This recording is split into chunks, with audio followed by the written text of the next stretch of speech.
Hei kaikille ja oikein ihanaa kesäistä päivää. Mä ajattelin tehdä tähän keskikesään heinäkuun tulkinnan. Ja jälleen kerran pääset valitsemaan sekä pakasta että sitten myös kristallista tällä kertaa.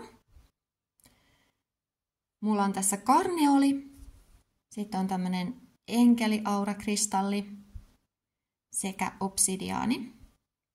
Oikein hyvät kristallienergiat tähän heinäkuuhun. Tämä alkukuukausi on semmoista vahvojen tunteiden aikaa, tunteiden syventymistä, ehkä uusia romanttisia suuntia. Että jos haet parisuhdetta, niin tämä voisi olla oiva hetki siihen syventää sun tuntemuksia toisen henkilön kanssa. Ja sitten tämä on myös henkisesti todella vahvaa kasvun aikaa tämä heinäkuu. Ja voi tuntua monelle myös semmoisena tosi turbulenttina aikana, koska tässä on myöskin Uranuksen vaikutuksia tässä heinäkuussa tosi vahvasti. Ja sitten vielä Merkuriuksen perääntymisen jakso. Ja näistä sitten muodostuu sellainen kombo, kun aurinko siirtyy Leijonan merkkiin sitten kuun puolivälin jälkeen, että voi olla semmoisessa pienessä myllyssä koko ajan, niin senpä takia on ihan hyvä vähän katsoa näitä energioita ja itsekin jo tässä mietin, että kun tämä kuukausi vaihtui ja mä tein aika paljon asiakastulkintoja tuossa ennen kuun vaihdetta, niin pystyn vähän siitäkin hahmottelemaan, että minkälaista energiaa on niin kuin tiedossa tulossa tähän loppukesään sitten. Eli halusin tehdä myös tällaista kollektiivista tulkintaa. Muistutan, että kaikki mun tulkinnat on aina viihteellisiä. Ota tästä vain se, mikä sulle resonoi ja unohda loput. Eli ei ole mitenkään mahdollista, että kollektiivitulkinta toimii kaikille. Mutta jälleen olen ottanut tähän tällaiset ihanat simppelit pakat käyttöön ja aloitan tästä karneolista nyt sitten. Olet varmasti ehtinyt valkata sun pakan.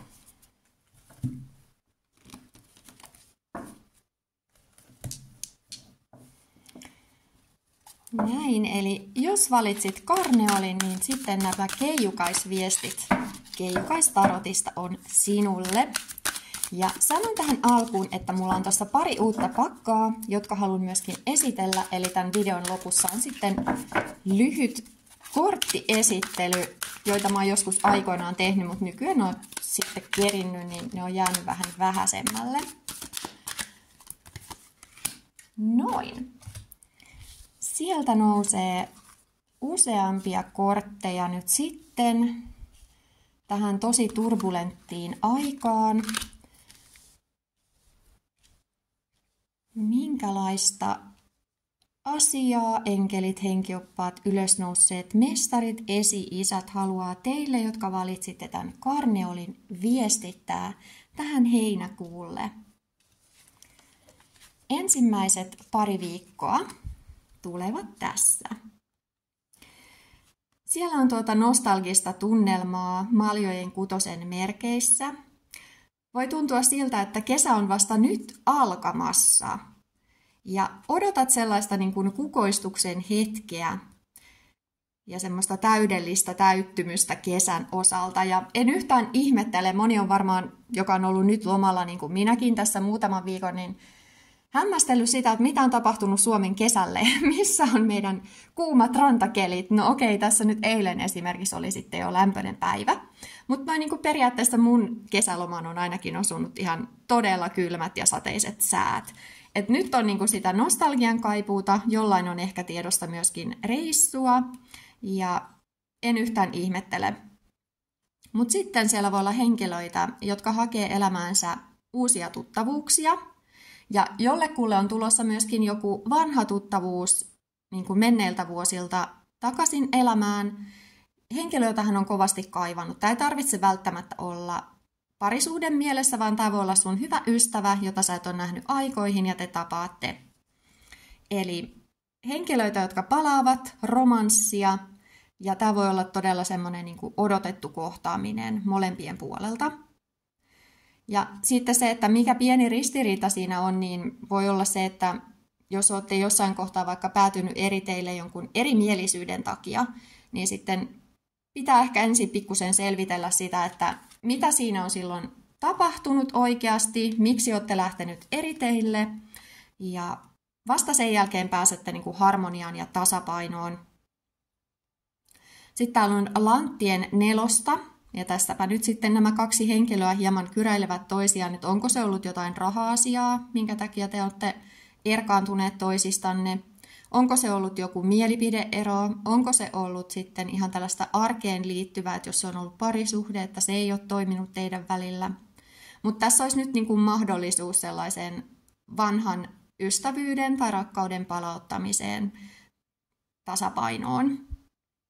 Ja tietysti lanttien neloseen liittyy myöskin se, että sit jos haluat omaa energiasi kohottaa, niin olisi hyvä tehdä jonkinnäköistä vapaaehtoistyötä. Täällä mainitaan ihan erikseen se, että auta henkilöitä, joilla on haastavampaa kuin sinulla tässä hetkessä. Ja pitää myöskin muistaa se, että kun sinä ojennat auttavan kätesi jollekulle toiselle, niin silloin myös universumi vastaa sinulle moninkertaisena siihen sun tekemiseen. Eli se ei ole koskaan sulta itseltäsi pois se, että sä autat jotakuta toista, vaan sä saat sillä enemmän runsautta sun elämään.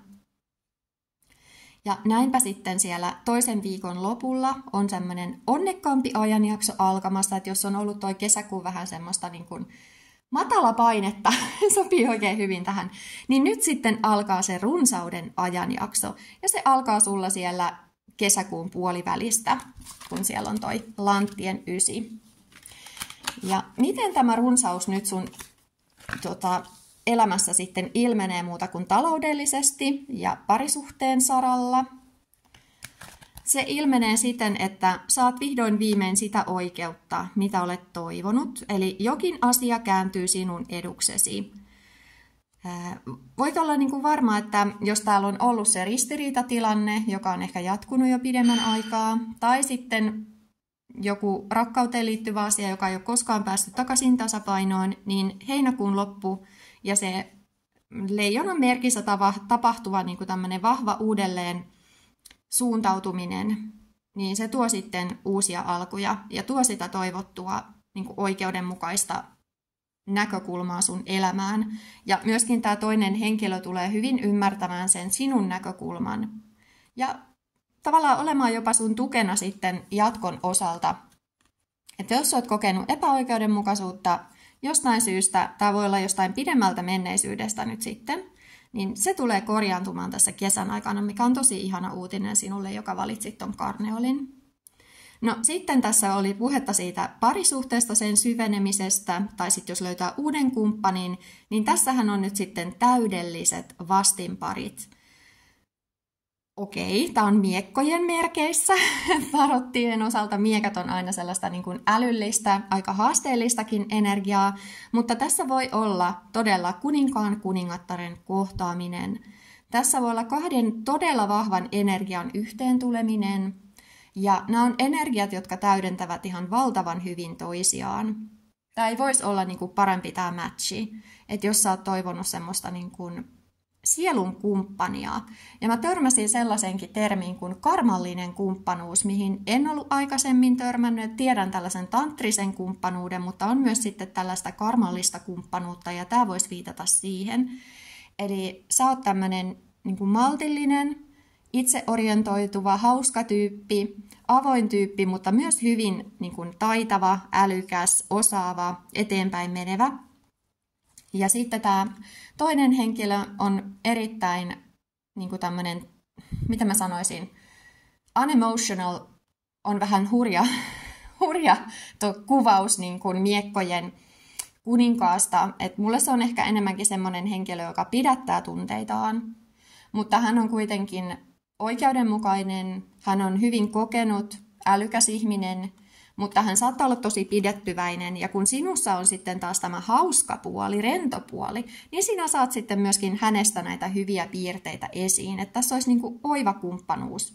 Tämä voi olla myös business-kumppanuus, kannattaa muistaa se.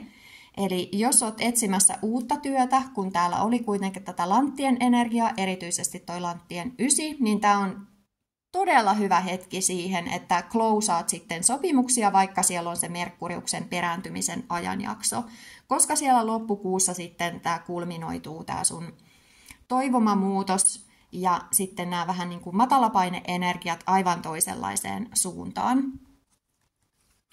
Eli tässäpä lyhyt katsaus sinulle, joka valitsit karneolin, niin tähän tulevaan heinäkuuhun.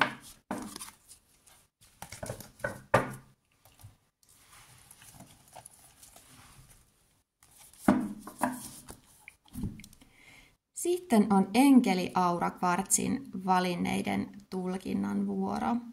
Ja vaikka tämä on tällainen pikkuruinen tämä enkeli-aura-kvartsi, niin tämä on tosi voimallinen. Itse tykkään vuorikristallista todella paljon. Se on semmoinen, miten mä sanoisin, selkeyttä, kirkkautta ja manifestointivoimaa tuova kristalli.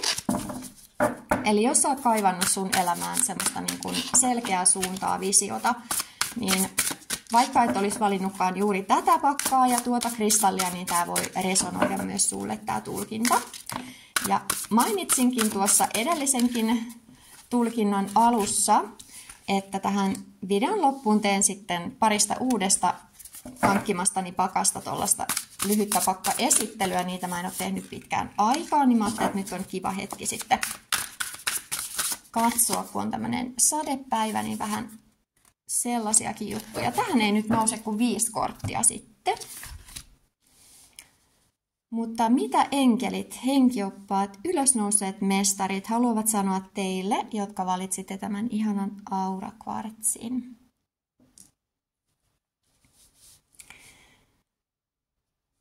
Joo, ihan ensin mulle nousee ilman, että katsonkaan näitä kortteja intuitiivisesti semmoinen niin kuin kurkkusakran tukkonen tunne.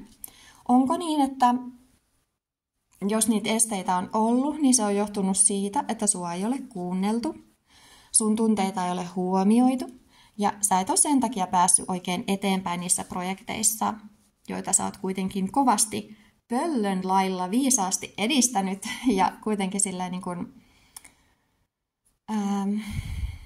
pitkäjänteisesti lähtenyt toteuttamaan. Heinäkuun pari ensimmäistä viikkoa. No sieltähän nousee nyt sitten todella upea kortti tähän asioiden edistämiseen liittyen ja kurkkusakraan liittyen. Maagikko, jos kuka, osaa itse tasapainottaa chakransa.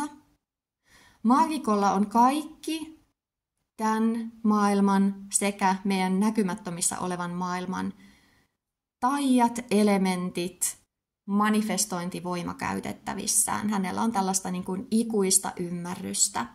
Eli sä oot henkilö, jolla on sekä intohimoa, ymmärrystä että pitkäjänteisyyttä ja sitten myöskin sitä taijanomaista touchia, jota tarvitaan siihen, että sä voit toteuttaa niitä sun unelmia. Mutta kuten sanottu, että jos on tuntunut, että siellä on niitä sellaisia esteitä, blokkeja siellä kurkkusakrassa, sä et ole pystynyt niinku puhua sun omaa totuutta, sä et ole päässyt eteenpäin, niin tämä heinäkuu tulee muuttamaan sulle kaiken. Sä voit rohkeasti olla heti tästä heinäkuun alusta saakka tällainen optimistinen ja entistäkin luovempi. Ja jos susta tuntuu, että tässä hetkessä se on ollut vähän niin kuin piilossa se luomisen taika ja sä et ole saanut aikaiseksi, niin nyt tulee semmoinen uusi kasvun kausi. Nyt tulee semmoinen ajanjakso, jossa sä tulet oppimaan ihan hirveästi, kun täällä on lähetti kyseessä. Ja tässä kerrotaankin näin. Tulet saamaan todella monia luovia mahdollisuuksia, joista olet myöskin erittäin kiinnostunut ja osoitat niitä kohtaan intohimoa. Eli ne on sellaisia projekteja, mitä sä todella haluat edistää. Henkilökohtaista kasvua ja laajentuvia horisontteja. Nämä tulevat antamaan sinulle täysin uusia originaaleja ideoita, jotka kantaa sinua sitten eteenpäin koko heinäkuun ajan ja paljon pidemmällekin. Sulle tämä olisi hyvä hetki, joka valitsit tämän kristallin, lähteä toteuttamaan jotain isompaa unelmaa, isompaa muutosta sun elämässä, koska on todella tällaista niin kuin taikaa ilmassa ja pystyt sitten manifestoimaan merkittäviä muutoksia sun elämään. Ja niin kuin mä tämän videon alussa sanoin, niin tässä on tulossa aikamoisen myllertävää energiaa. Ja mulla tulee tietenkin, kun tässä on tää ihana yksisarvinen mieleen, että ootko sä tämmöinen tähtisiemen ihminen, tämmöinen maaenkeli. Ja jos susta tuntuu välillä siltä, että se oma ääni katoaa sinne maailman myllerrykseen, niin nyt nostata sitä sun energiaa, koska muutkin näkee sen, että sä oot sun niin kun parhaimmassa kukoistuksessa tässä loppukesässä. Ja anna se niin kun näkyä rohkeasti muille, mitä sä oot tekemässä, mitä sä haluat saavuttaa. Mutta tee myöskin selkeä suunnitelma, eli älä jätä sitä niin sanotusti vaan manifestoitumaan ja odottele sitten sitä, että vetovoiman laki hoitaa asiat puolestasi, vaan tee ihan sellainen action plan. Ja tässäpä nyt tulee sitä action planin opastusta sitten. Eli mitä siellä 2 viimeisessä viikossa tulisi tehdä, että jos sä tässä alkukuussa lähdet sitten tarkentaa sitä sun manifestointia, lähdet puhdistaa sun chakroja, lähdet puhua sitä sun omaa totuutta, annat sun valon loistaa, niin miten sä viet sen sitten sinne käytännön tasolle, kun sä oot ensin tehnyt sisäistä työtä?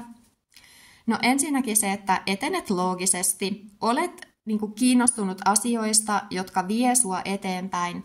Ja täällä lukee undiplomatic, kun tää on miekkojen lähette, eli tällaista tosi nuorta energiaa, niin sun pitäisi päästä myöskin pois tällaisesta liian naivista ajattelutavasta sen suhteen, että jos sä oot vaikka henkisellä polulla ja sulla on joku tietty projekti, jota sä oot tekemässä, ehkä sä niin kun oot syventämässä sun yritystoimintaa, niin ota sellainen selkeä fokus, keskity johonkin yhteen asiaan nyt sitten, koska jos sä hajautat sun energiaa liian laajalle, ja tässä on kuitenkin se Merkuriuksen perääntymisen jakso, niin se voi antaa sitten siellä loppukuussa takapakkia.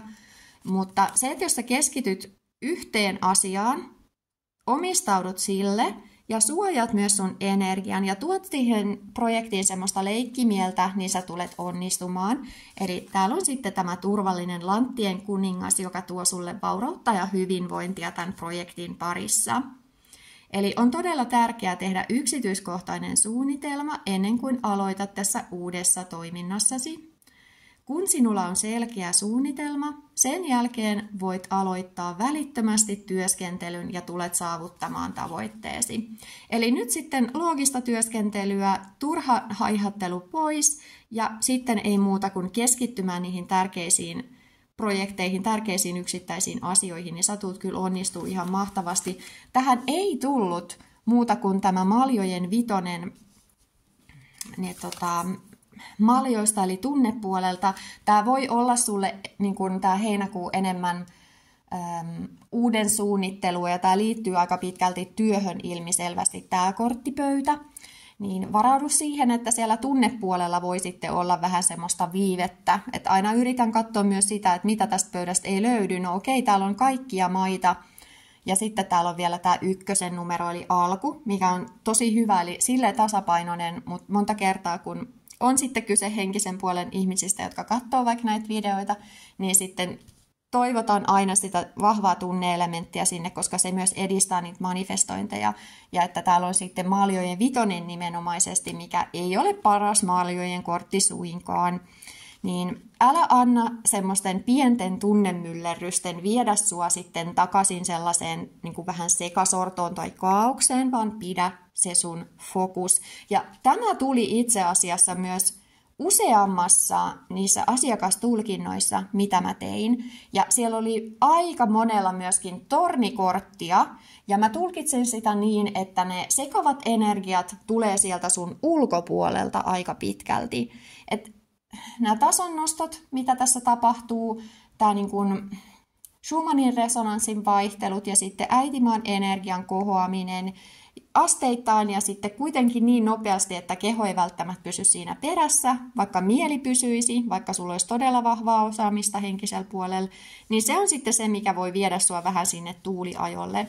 Että koeta nostattaa sun niin kuin positiivisia tuntemuksia. Aina jos sulle tulee vähän sellainen fiilis, että hei, että nyt tämä homma ei etene syystä tai toisesta. Ja missään nimessä minkään pienen takapakin ei pidä antaa estää sua toteuttamasta sun suunnitelmaa. Tällaisia vinkkejä sinulle, joka valitsit tämän ihanan enkeli-aurakristallin. Viimeisenä suojeleva obsidiaani sekä ihanat enkelitarotit. Sieltä heti nousee korttia. Enkelit, henkioppaat, ylösnouseet mestarit, minkälaista viestiä heille, jotka valitsivat tämän obsidiaanin tähän tulevalle heinäkuulle. mistä olisi hyvä huomioida, minkälaista energiaa tiedossa.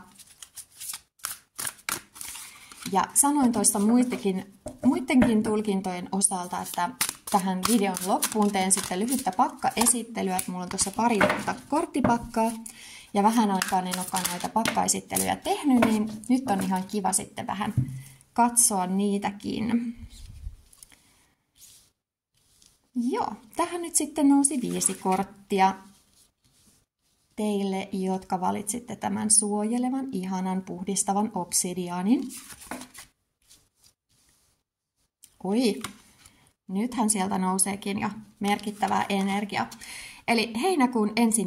viikko, teille, jotka valitsitte tämän, näyttää siltä, että yllättävää rahantuloa ja ette ole välttämättä laittanut hirveästi efforttia sen rahan tuloon. Okei, tässähän on verotuksellisesti sellainen hetki, että osa saa palautuksia.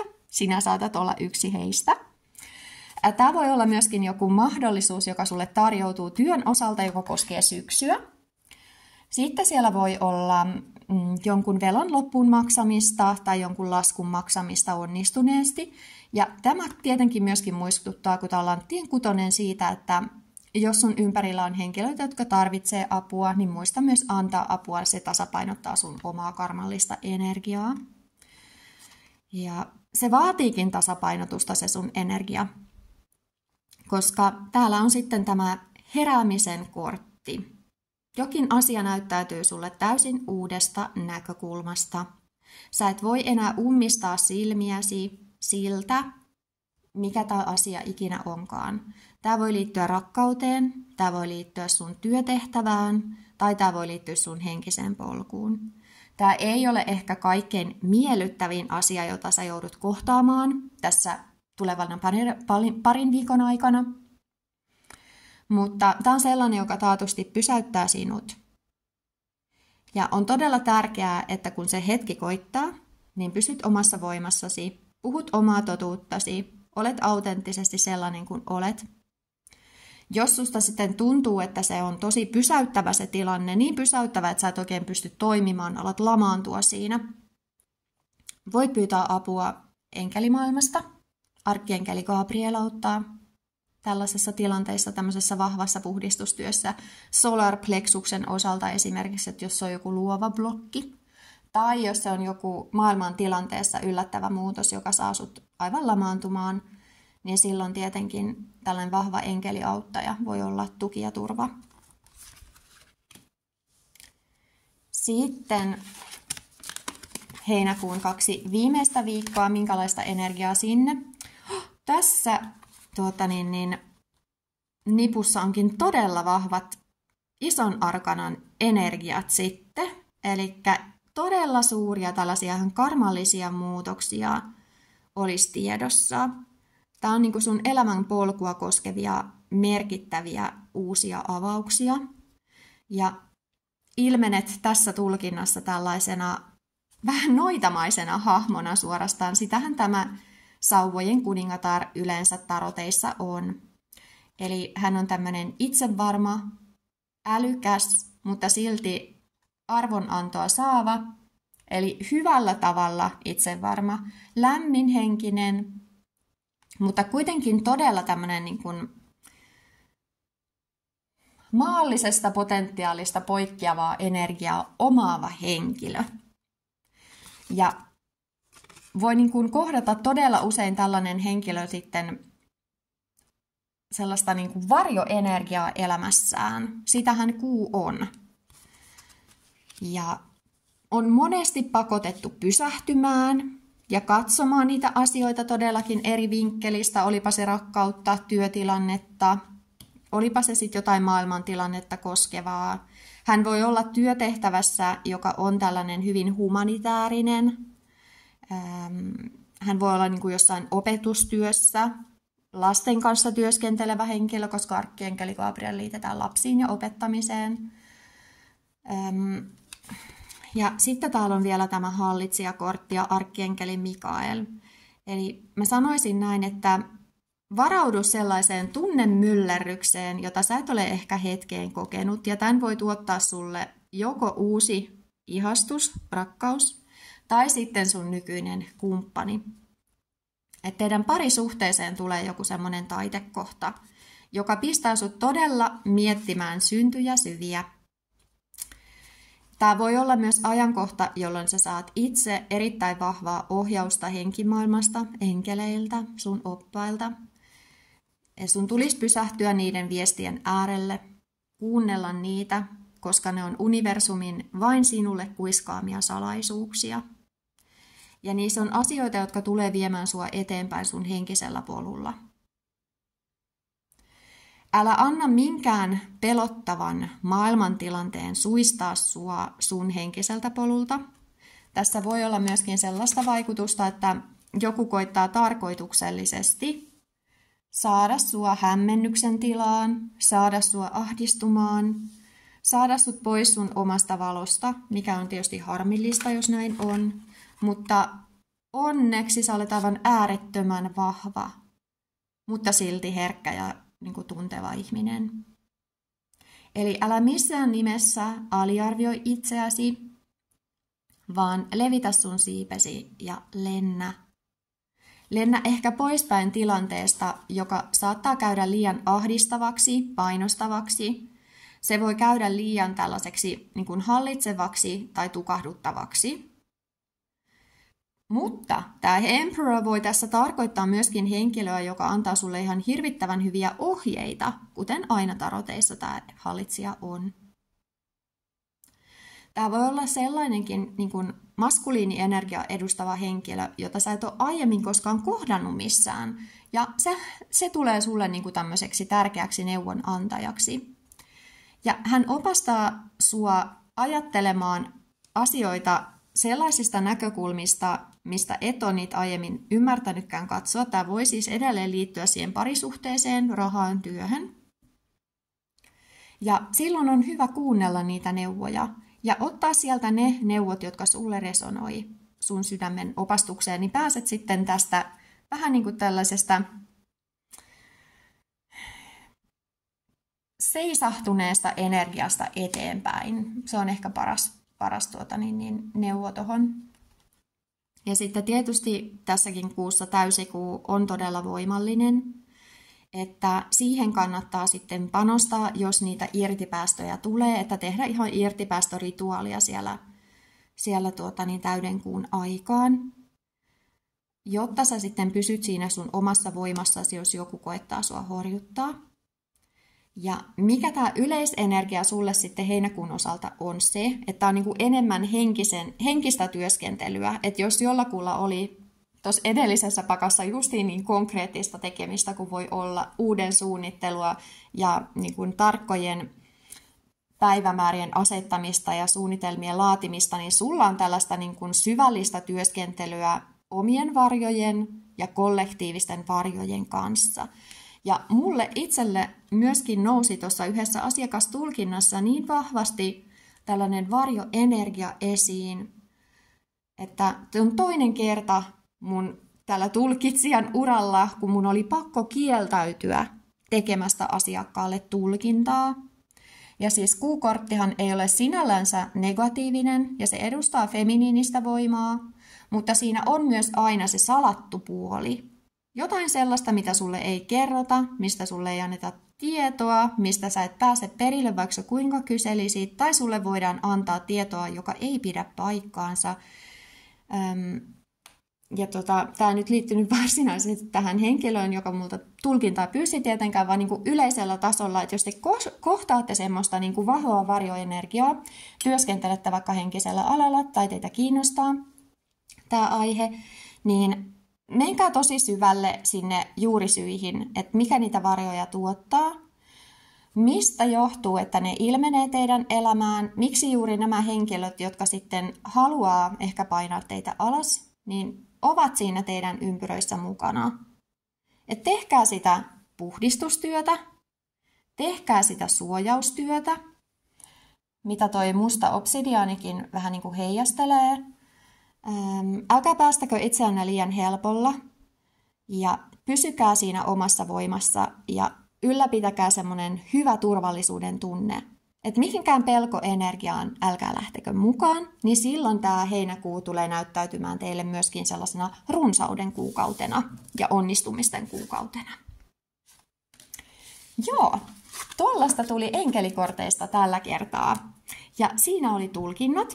Ja niin kuin mä lupasin, niin mulla on tässä pari pakkaa, josta mä teen ihan sellaiset pikaset esittelyt, niin jos sit joskus käyttelen näitä, tiedätte sitten, että minkälaisista pakoista on kyse. Ja tämäkin on sellainen pakka, mitä mä oon todella kauan miettinyt, pari vuotta jo, että haluanko itselleni hankkia tätä.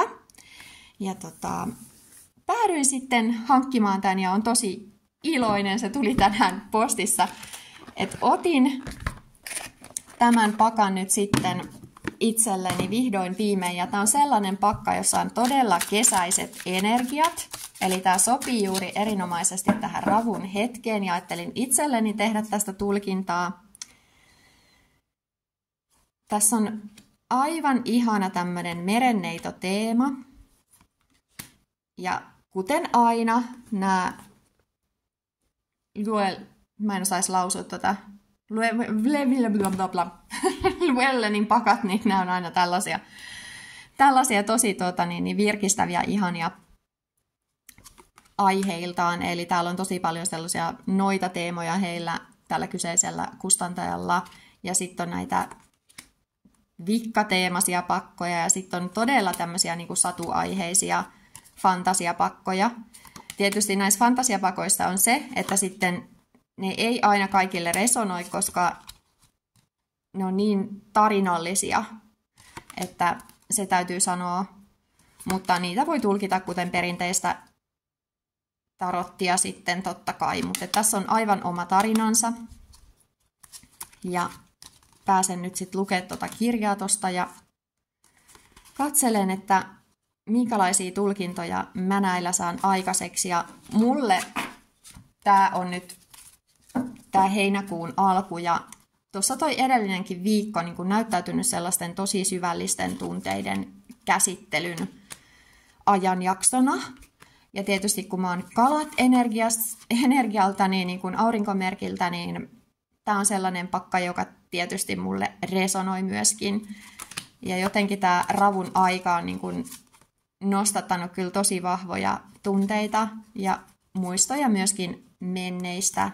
Että vähän semmoinen nostalginen fiilis tullut. Niin tää sopii tosi hyvin tähän hetkeen mulle tää pakka, niin tää on nyt sitten ensin henkkoht käytössä ja sitten ehkä teen tästä jotain tulkintaa asiakkaillekin myöhemmin. Mutta tosi kauniit kuvitukset, mielikuvituksellinen aihe, ihanat korttien takaosat. Et voin suositella tätä, ja tämä on myöskin pakka, joka sopii ihan hyvin aloittelijoille, vaikkei jos kauheasti tarotteja käyttänyt, koska tässä on ihan hirvittävän hyvä kirja. Ja tämä oli se syy, minkä takia mä myös halusin tämän, koska tämä tarinallinen kirja kertoo taroteista täysin erilaista niin kuin, versiota, mitä se perinteinen tarot sitten on, mutta täältä löytyy myös ne ihan perusmerkitykset, eli siinä mielessä sopii myös aloittelijoille ja on tosi upeasti kuvitettu ja tuotettu. Ja pahoittelu, että mä en osannut lausua mutta tuli paha pieni kevennys tähänkin videoon. Mutta siis ihana pakka, voin suositella. Lisa Robertson ja Julie Dillon on tämän laatineet. Ja sitten oli vähän erikoisempi pakka, jonka mä hankin. Eli tällainen Goddess, Gods and Guardians Oracle Cards. Ja tämä oli nyt sitten ensisilmäyksellä sellainen, että ei ihan ehkä täysillä resonoinut tämä kuvitus mulle, mutta nämä tekstit on tosi kivat, simppelit ja siinä on juuri se ydinasia kustakin jumalattaresta saatu tuohon kirjaseen, niin sen takia halusin ottaa tämän ja tämä on varmaan mulle semmoinen, että syksyllä on kiva työskennellä tällä ja tänä aamuna nostin tästä korttia, niin mulle tuli tämä ja se sopii ihan tismalleen tähän hetkeen. Eli tämä High Priest of Atlantis.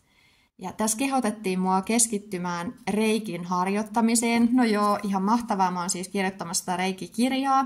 Se on aika lailla jo valmis. Ne sopii ihan niin kuin nenäpäähän tämä kortti, mikä nousi.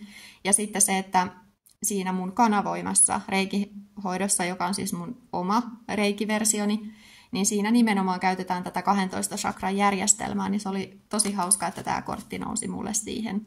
Ja tämähän saattaa jollekulle tähän hetkeen resonoida, niin mä ajattelin, että mä voisin tähän loppuun sitten, nyt kun olen vähän esitellyt näitä uusia pakkoja tästä, että minkälaisia mulla on taas käytössäni tässä noiden vanhojen lisäksi, niin lukasta tämän High Priestess of Atlantis tällaisena yhteisenä kollektiivisena viimeisenä viestinä tuohon heinäkuulle, että mitä voisitte tehdä sitten, kun moni on puhunut tästä, että jotenkin nämä negatiiviset ajatukset nostattaa päätään hirveästi tässä henkisessä kollektiivissa juuri tässä hetkessä, ja tämmöinen varjotyö tulee vaan uudestaan ja uudestaan pintaan, mistä mä oon ihan samaa mieltä. Ja sitten se tämmöinen niin kuin yritys madaltaa sitten energioita on jatkuvaa.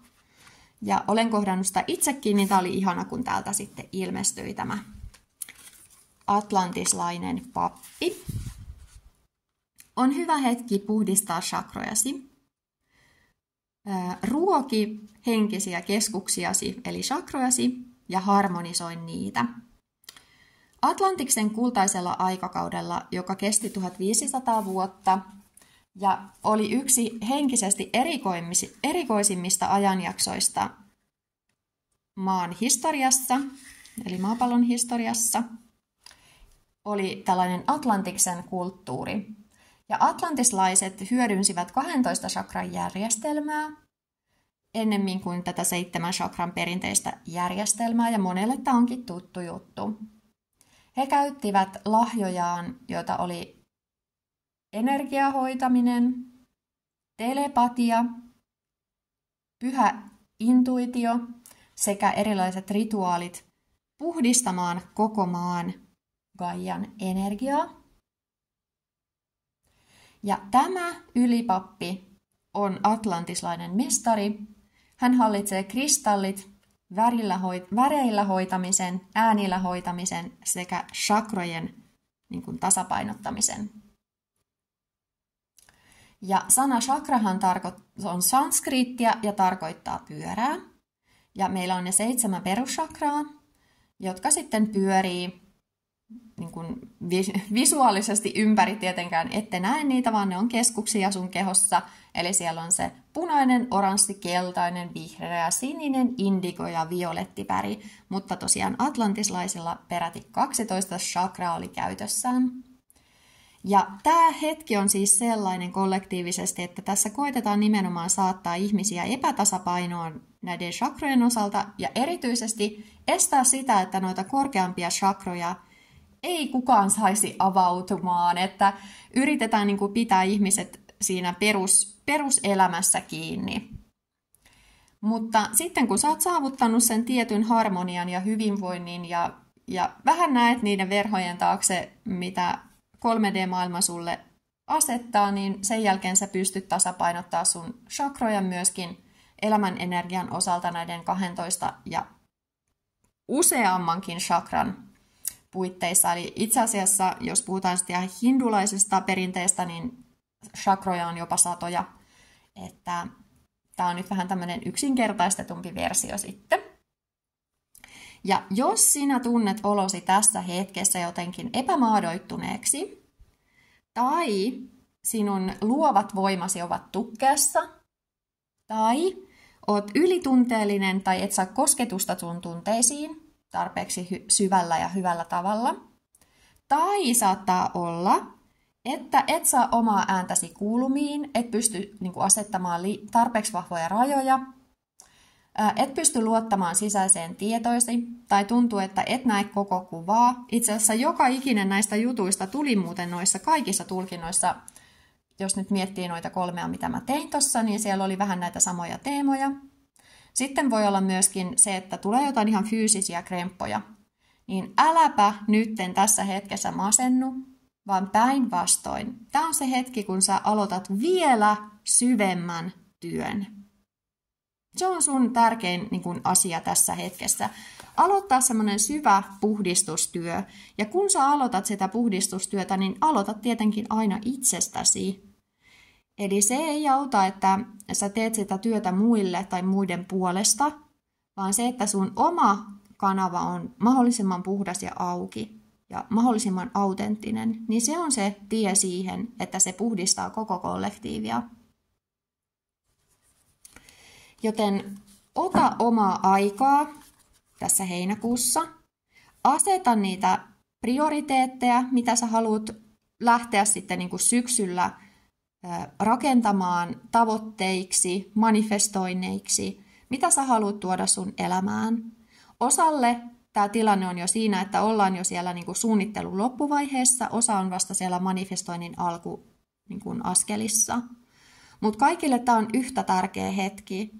Ja kun koittaa se päivä, että aurinko siirtyy taas leijonan merkkiin, tuutte huomaamaan energeettisen muutoksen. Ja mä voisinkin sitten seuraavan kerran katsoa siinä kuun puolivälin jälkeen, että miten nämä energiat on tästä kehittynyt. Ja laittakaa ihmeessä palautetta, jos nyt resonoi noi tulkinnat teille, tai vaikka tämä viimeinen kortti oli semmoinen, joka avasi jotain ajatuksia.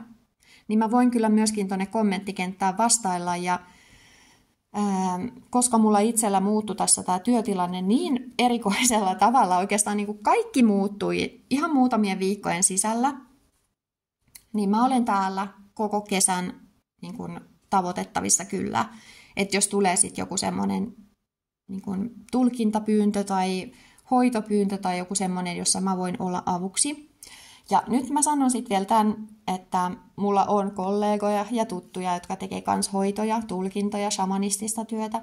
Että sitten jos on semmoinen niin kun tilanne, että mä en osaa auttaa, koska mä en suinkaan osaa kaikkia tälläkään alalla, miten voisin osata, niin mä mielelläni ohjaan jollekin kollegalle, jolla on enemmän kokemusta siitä aiheesta.